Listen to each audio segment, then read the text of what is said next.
श्रीमद् भगवद गीता को सुनने के लिए सब्सक्राइब करें शांत मन भक्ति यूट्यूब चैनल को।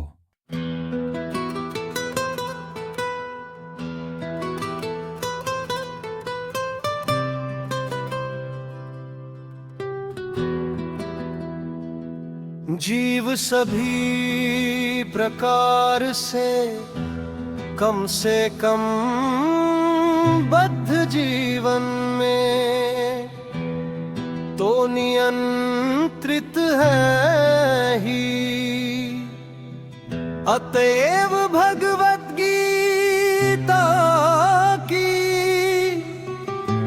विषय वस्तु ईश्वर तथा जीव से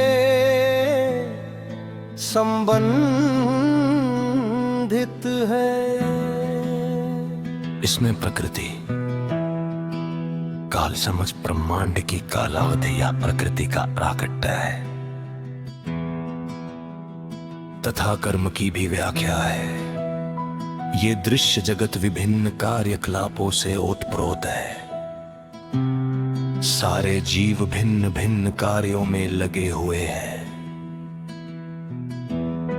भगवद गीता से हमें अवश्य सीखना चाहिए कि ईश्वर क्या है, जीव क्या है, प्रकृति क्या है, दृश्य जगत क्या है, यह काल द्वारा किस प्रकार नियंत्रित किया जाता है और जीवों के कार्यकलाप क्या है।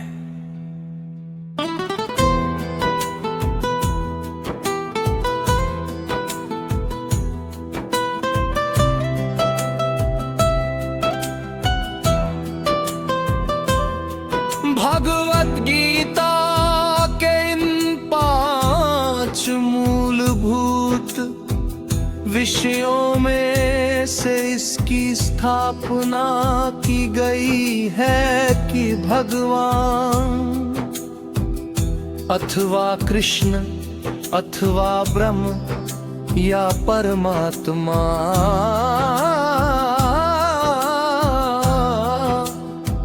आप जो चाहे कह ले सबसे श्रेष्ठ है।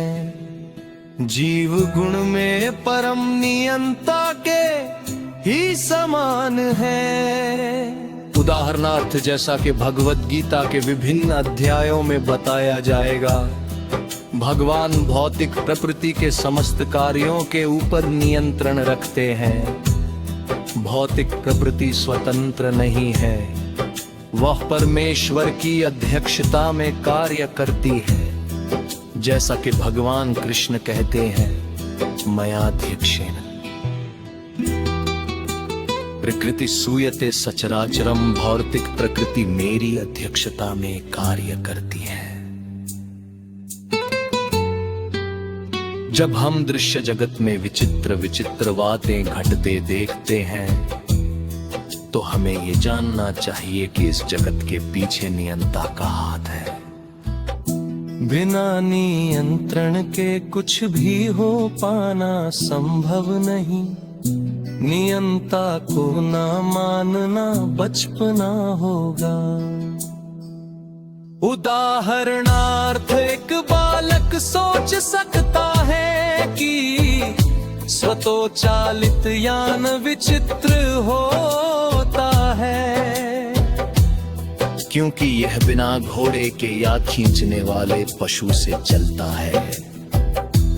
किंतु अभिन्न व्यक्ति स्वतोचालित यान की अभियांत्रिक व्यवस्था से परिचित होता है।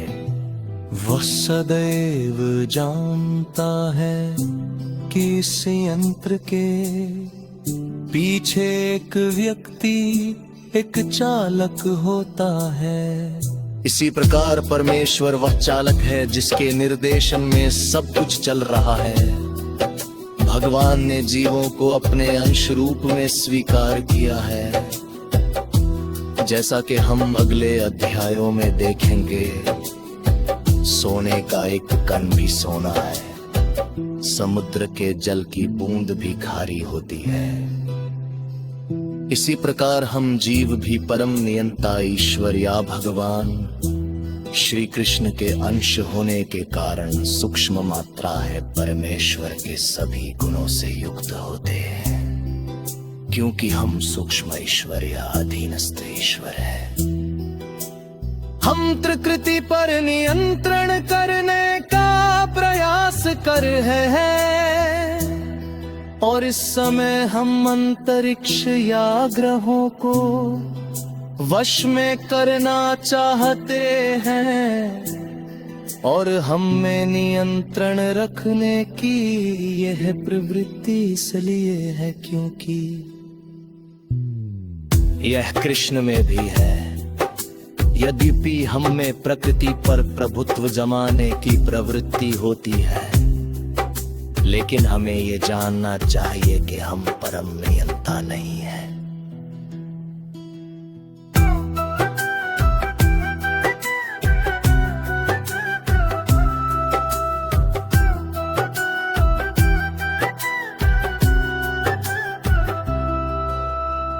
इसकी व्याख्या भगवद गीता में की गई है। भौतिक त्रिमतिधाय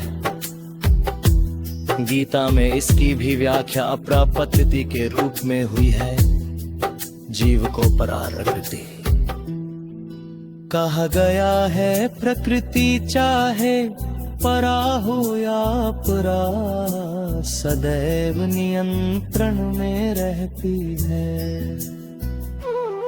प्रकृति स्त्री स्वरूपा है और वह भगवान द्वारा उसी कृता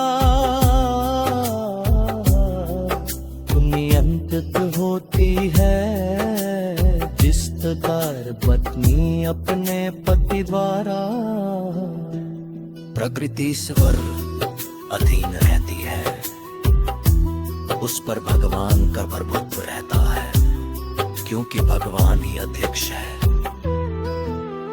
जीव तथा भौतिक प्रकृति दोनों ही परमेश्वर द्वारा अधिशासित एवं नियंत्रित होते हैं। गीता के अनुसार यद्यपि सारे जीव परमेश्वर के अंश हैं, लेकिन वे प्रकृति ही माने जाते हैं। इसका उल्लेख भगवद गीता के 7वें अध्याय में हुआ है। अप्रेयमितस्त्वन्या, यह भौतिक प्रकृति मेरी अपराकृति है, प्रकृति विद्धि में पराम। जीव भूतम महाबाहो ये तम धाराते जगत, लेकिन इससे भी परे दूसरी प्रकृति है।